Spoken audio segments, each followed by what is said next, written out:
Bom dia, pessoal. Meu nome é Hugo Araújo. Eu sou estudante de medicina. Eu vou falar sobre delírio no idoso. Bom, delírio no idoso também pode ser chamado de estado confusional agudo. E essa palavra ela vem do latim, que é estar fora de si. É uma alteração de consciência, atenção, de pensamento que ocorre geralmente de maneira aguda e que, como o próprio nome já diz, o paciente vai estar fora de si. A epidemiologia, ela vai ser bem mais comum em idosos que estão em instituições de longa permanência, que são a sigla ILPs, que para quem não sabe, seriam o protótipo dos asilos pra, para idosos. Ela é mais comum em idosos no pós-operatório, pela próprio, é, pelo próprio mecanismo, né, da cirurgia, pode ocasionar esse delírio pós-operatório como uma consequência da anestesia, do próprio trauma cirúrgico, que é um diagnóstico muitas vezes que passa despercebido, né? Existem alguns dados que mostram até de 36 a 76% dos casos de delírio eles passam desapercebido, pois muitas vezes são poucas apresentações clínicas. E uma coisa muito importante é que o delírio ele deve ser considerado, ele é uma urgência médica e que é importante identificá-lo no início para tentar corrigi-lo. O quadro clínico ele vai ser um estado confusional agudo e flutuante, ou seja, o paciente ele pode chegar na sua consulta e não apresentar as características do delírio, mas o familiar vem com a história de que ele apresentou, então isso pode acontecer. Então é importante fazer uma boa anamnese do que ocorreu nas últimas horas e avaliar o paciente novamente na consulta. Aqui, como fala, o curso flutuante ele pode dificultar o diagnóstico, principalmente no idoso, pois muitas vezes eles apresentam características bem brandas dessa condição no início, né? Pode apresentar, por exemplo, algumas alterações no sono de vigília, alguma alteração mínima do comportamento. Então, para idosos que moram sozinhos, por exemplo, isso vai ser bastante difícil de diagnosticar, pois a alteração dele mesmo sobre a sua condição vai estar alterada. Então é importante que tenha algum familiar ou alguém que more junto que possa dar essa anamnese, esse feedback sobre o paciente. Então, as alterações que podem ocorrer no exame mental, o pensamento ele pode estar vago, fragmentado, a velocidade do paciente, do pensamento, ele pode estar lento ou acelerado, sem lógica ou incoerente em casos graves. A memória ela pode estar prejudicada, a atenção, ele vai ter uma dificuldade em manter o foco ou mudar o foco.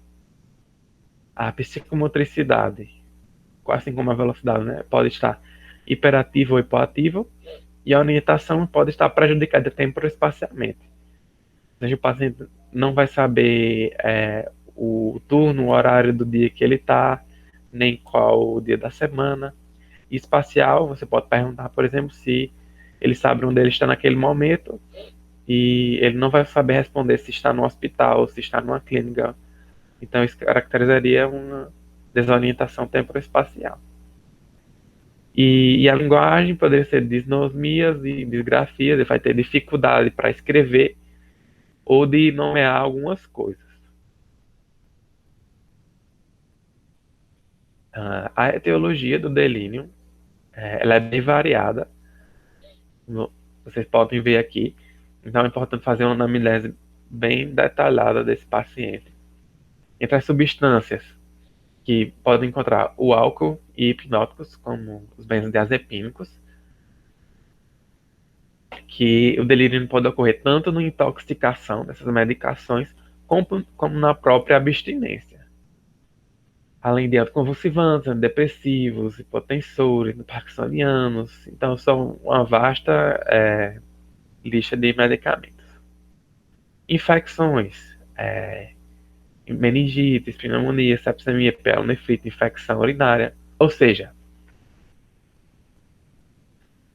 o delírio ele pode ser a primeira manifestação de alguma infecção no idoso. Então, é sempre importante pesquisar infecções nesses idosos, doenças cardíacas, distúrbios metabólicos. Distúrbio metabólico é muito importante. Por exemplo, existem distúrbios hidroeletrolíticos que podem causar, como hiponatremia, uma hipo ou hiperglicemia, uma hipóxia secundária a uma insuficiência respiratória, por exemplo, uma insuficiência hepática ou renal, transtorno do sistema nervoso central, como epilepsia, alguma doença vascular, até mesmo um AVC pode se manifestar dessa forma. É, neoplasias ou metástases cerebrais, tumores primários do cérebro, como vai estar no sistema nervoso central, pode alterar o, o, o psicológico do paciente. Traumatismo, mais anestesia, das cirurgias, das queimaduras. E a mudança do ambiente, isso é muito comum, principalmente em ambiente hospitalar. Principalmente na UTI. Na UTI, as taxas de delírio vão ser bem maiores, principalmente porque geralmente o paciente não vai estar em contato com a família, vai estar em um ambiente fechado, muitas vezes vai estar entubado. Então, essas taxas de delírio vão ser ainda maiores. Os fatores de risco para isso têm idade acima de 65 anos, né? Então, os idosos ele têm um maior fator de risco para essa condição. É, um prejuízo cognitivo pré-existente. Por exemplo, um paciente que tem demência vai ter uma maior chance para isso. Pacientes com polifarmacoterapia, pacientes em isolamento social ou pacientes que têm alterações sensoriais. Então, isso tudo vão ser fatores de risco para o delírio. A abordagem diagnóstica inicial, ela vai incluir uma boa anamnese, como eu falei, de como começou essas alterações, as alterações psíquicas do paciente. Então, você deve entrevistar tanto o idoso quanto os familiares e os cuidadores, para ver se teve uma mudança no comportamento desse paciente ou se aquele comportamento já era uma característica pregressa dele. As escalas que podem ser usadas para facilitar o seu diagnóstico seriam o CAM, seria Confusion Assessment Method, que eu trouxe para mostrar. E assim, você vai respondê-lo de acordo com sua anamnese. Caso você tenha passado alguma pergunta, você pode utilizar essa escala. Existem algumas variações desse método, mas eu trouxe uma que caracteriza 5 esferas. No primeiro, você vai perguntar se teve uma mudança aguda no estado mental, você vai marcar. O distúrbio de atenção vai ser dividido em algumas partes. Se o paciente ele teve dificuldade de focalizar sua atenção, aí você vai marcar sim. Se teve em algum momento da entrevista de forma leve ou de forma marcante. Então essas duas pontuações elas vão contar. Se for incerto ou a resposta foi não, o paciente não vai pontuar. Se foi anormal, se você marcou uma dessas duas, se o paciente ele teve uma característica flutuante ao longo da consulta. Se ela teve uma característica flutuante, você marcar sim. E se for normal, você vai descrever esse comportamento. O 3 avalia o pensamento. Você vai avaliar primeiro se o paciente tem um pensamento desorganizado ou incoerente, com conversação dispersiva e irrelevante. Você vai marcar não ou sim. E uma dessas duas você vai marcar, o paciente vai pontuar.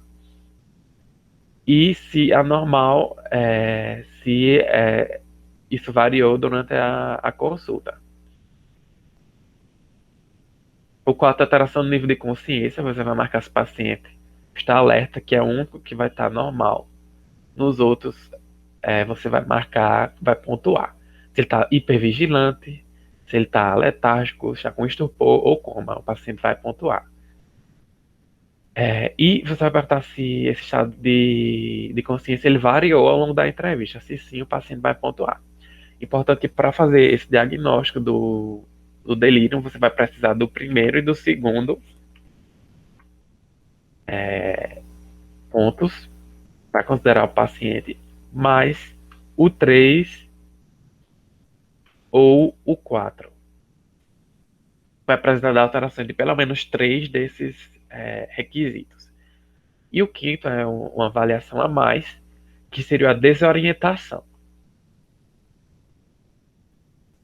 Se o paciente ficou desorientado temporaespacialmente, por exemplo. Depois que você fez a diagnóstico de delírio, você deve procurar qual é a causa daquele delírio. A primeira coisa que você deve pedir é uma glicemia capilar, porque o paciente pode estar numa hipoglicemia, por exemplo, que passou percebida e que é algo facilmente corrigido. Além disso, você pode procurar por sinais localizatórios, justamente quando você vai pensar em infecção, por exemplo, algum foco urinário, algum foco pulmonar, você vai procurar. E os exames gerais, quando você não tem o sinal localizatório, seria um hemograma, o sódio, o potássio, cálcio, justamente para você tentar procurar algum distúrbio hidroeletrolítico, ureia, creatinina,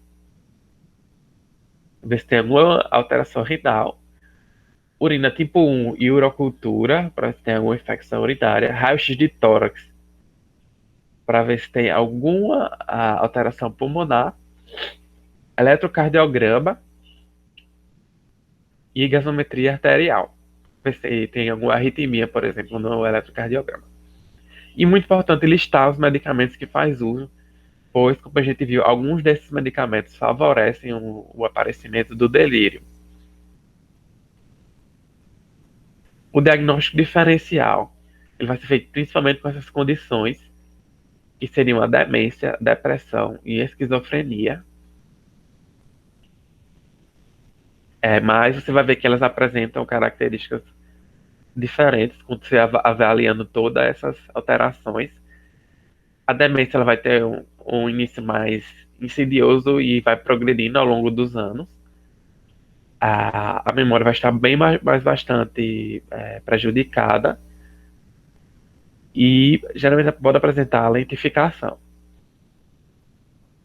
Já a depressão ela é bem variável, mas ela vai apresentar um humor bastante triste, vai ter uma memória intacta e você tem que avaliar bem esse paciente, perguntar se tem humor deprimido, se tem algum pensamento suicida, por exemplo. E o eletroencefalograma dele vai estar normal. Na esquizofrenia, vai ser caracterizado principalmente pelas próprias alucinações e geralmente isso já veio de uma idade mais jovem. Se você está avaliando indivíduos idosos, por exemplo, muito provavelmente ele já teria manifestado a esquizofrenia desde a vida adulta. O tratamento é tratar a causa base. Se for um distúrbio da eletrolítica, você vai tratar esse distúrbio. Se for infecção, você vai tratar essa infecção.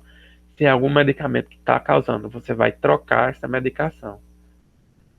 E você pode fazer um tratamento de suporte, que seria corrigir desidratação, os desequilíbrios eletrolíticos, desnutrição, fazer prevenção de uso de pressão, por exemplo. Muito importante. O tratamento sintomático não medicamentoso, você vai ter que dar um suporte psicossocial para a equipe, para a família.